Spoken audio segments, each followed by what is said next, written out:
அன்புக்குரியவர்களே, இந்த நாளிலும் கர்த்தருடைய வார்த்தையை உங்களிடத்திலே பகிர்ந்து கொள்வதிலே உள்ளபடியே கர்த்தரை ஸ்துதிக்கிறேன், ஸ்தோத்தரிக்கிறேன். கர்த்தருடைய நாமம் மகிமைப்படுவதாக, கர்த்தருடைய நாமம் பரிசுத்தப்படுவதாக. இந்த நாள் தியானத்திற்கென்று எடுத்தவர்கள் திருப்பிக் கொள்ளும்படி அன்போடு கேட்கிறேன். அப்போஸ்தலனாகிய பவுல் ரோமருக்கு எழுதின நிருபம் 12ஆம் அதிகாரம். ரோமருக்கு எழுதின நிருபம் 12ஆம் அதிகாரம் ரொம்ப அற்புதமான ஒரு அதிகாரம். ரோமபுரி சபை ரொம்ப அற்புதமான ஒரு சபை, தலைமை இடம்.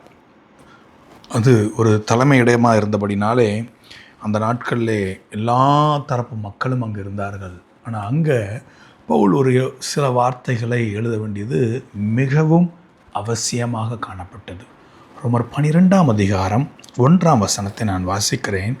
அப்படி இருக்க சகோதரரே, நீங்கள் உங்கள் சரீரங்களை பரிசுத்தமும் தேவனுக்கு பிரியமான ஜீவபலியாக ஒப்பு கொடுக்க வேண்டுமென்று தேவனுடைய இரக்கங்களை முன்னிட்டு உங்களை வேண்டிக் கொள்ளுகிறேன். இதுவே நீங்கள் செய்யத்தக்க புத்தி உள்ள ஆராதனை. புத்தி உள்ள ஆராதனை என்றால் புத்தி இல்லாத ஆராதனை என்று ஒன்று இருக்கத்தான் செய்கிறது. நாம் நம்முடைய வாழ்க்கையில் நம்முடையதை கொடுத்தோம் என்றால் புத்தி இல்லாத ஆராதனை.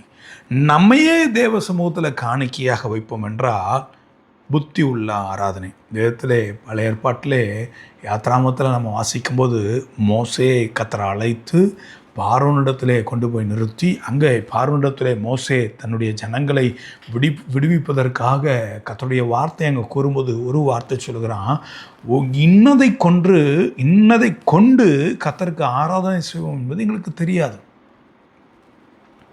ஒரு குழம்பு கூட பார்வோன் சொல்லுகிறான், நீங்கள் போங்க, புருஷர்கள் போங்க, எல்லாரும் போங்க அப்படின்னு சொல்கிறான். அவன் பார்வோன் ஆடு மாடுகள்லாம் விட்டுருங்கன்றான். ஆனால் மோசே சொல்லுகிறார், ஒரு குழம்பு கூட அங்கே இருக்கக்கூடாது, இன்னதை கொண்டு கர்த்தருக்கு ஆராதனை செய்வோம் என்பது எங்களுக்கு தெரியாதுன்னு சொல்கிறோம். ஒருவேளை என் சத்தத்தை கேட்கிற தேவஜனமே, பழைய ஏற்பாட்டிலே பரிசுத்தவான்கள் இன்னதை கொண்டு எங்களுக்கு ஆராதனை செய்வோன்னு தெரியாது என்று சொல்லி முழுமையாக தேவ சமூகத்துக்கு சென்று தங்களை அர்ப்பணிப்பார்கள் என்றால், புதிய ஏற்பாட்டு காலங்களிலே ஆண்டவராக இயேசு கிறிஸ்து உங்களுக்காக பலியாக கொடுக்கப்பட்ட இந்த நாட்களிலே ஒன்று புரிந்து கொள்ள வேண்டும். அதனுடைய இரட்சிப்பின் மேன்மையை, ஆண்டவருடைய அனுக்கிரக ஆசீர்வாதத்தின் அருமையை ருசி பார்த்த நீங்களும் நானும் முதலாவது நாம் நம்மை அர்ப்பணிப்பதற்கு ஆராதனைக்கு செல்கிறோமா? வேலை ஞாயிற்றுக்கிழமை ஆராதனைக்கு போகிறதா இருக்கட்டும், இடைப்பட்ட நாட்களில் தேவ சமூகத்துக்கு போகிறதா இருக்கட்டும், நாம் நம்மை முழுமையாக ஜீவபலியாக என்னையே நான் தருகிறேன், தந்தேன் ஐயா, என்னையே முழுமையாக அர்ப்பணிக்கிறேன் என்று சொல்லி நாம் ஆராதிக்கிறோமா? இல்லை ஆராதனை ஸ்தலத்துக்கு போகும்போது எதையோ யாரையோ பார்ப்பதற்காக ஆராதனைக்கு போகிறோமா? எதையோ கவனிப்பதற்காக அவர்கள் என்ன பண்ணுறார்கள், இவர்கள் என்ன பண்ணுறாங்க, அவங்க எப்படி உடுத்திருக்காங்க, இவங்க எப்படி, இதல்ல, இது உகந்ததல்ல. ஆராதனைக்கு போகும்போது எப்படிப்பட்ட சுபாவங்கள் நமக்கு இருக்க வேண்டும் என்றால் தெரியுமா? எபிரேயர்கள் நிருபம் அங்கே அழகாக அந்த ஆக்கியோன் எழுதுகிறார் தன்னுடைய நிருபத்தில். எபிரேயர் 13ஆம் அதிகாரம் என்று எண்ணுகிறேன், நான் வாசிக்கிறேன். அழகாக அந்த ஆக்கியோன் எழுதுகிறார். ஸ்தோத்திரம். 10ஆம் அதிகாரம், எபிரேயர் 10ஆம் அதிகாரம் 25ஆம் வசனத்திலிருந்து வாசிக்கிறேன். எபிரேயர் 10ஆம் அதிகாரம் 25ஆம் வசனத்திலிருந்து வாசிக்கிறேன். சபை கூடி வருதலை சிலர் விட்டு விடுகிறது போல நாமும் விட்டுவிடாமல் ஒருவருக்கொருவர் புத்தி சொல்ல கடவோம். நாளானது சமீபித்திருக்கிறதை எவ்வளவாய் பார்க்கிறோ அவ்வளவாய் புத்தி சொல்ல வேண்டும்.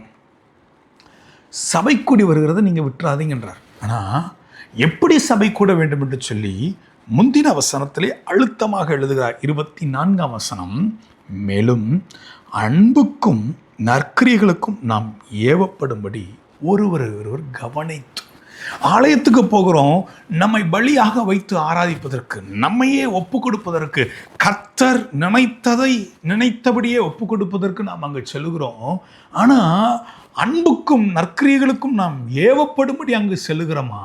ஆராதனை நேரங்களிலே மாத்திரமல்ல, ஆலயத்திலே, சபையிலே, கர்த்தருடைய சங்கத்திலே, ஐக்கியத்திலே, தேவனுடைய வீடாகிய நம்முடைய எல்லைகளில் கொஞ்சம் யோசிச்சு பாருங்க. அன்புக்கு ஏவப்படும்படி ஒருவரை கவனிக்கிறோமா, இல்லை சபையில் பகையை ஏற்படுத்தும்படி கவனிக்கிறோமா? நற்கிரியைகளை செய்வதற்கு ஒருவரை கவனிக்கிறோமா, இல்லை துர்க்கிரியைகளை செய்வதற்கு ஒருத்தர் கவனிக்கிறோமா? நான் ஒன்று சொல்லுகிறேன், தேவ ஆலயம் கர்த்தருடைய சமூகத்திலே, கர்த்தரை உடைய சமூகத்தில் என்று ஆராதிக்கக்கூடிய நம் நிமித்தம், நம்முடைய குடும்பத்தின் நிமித்தம் கர்த்தருடைய ஆலயத்தில் பகை வந்துவிடக்கூடாது, சாபத்தை கொண்டு வந்துவிடும். ஜாக்கிரதை.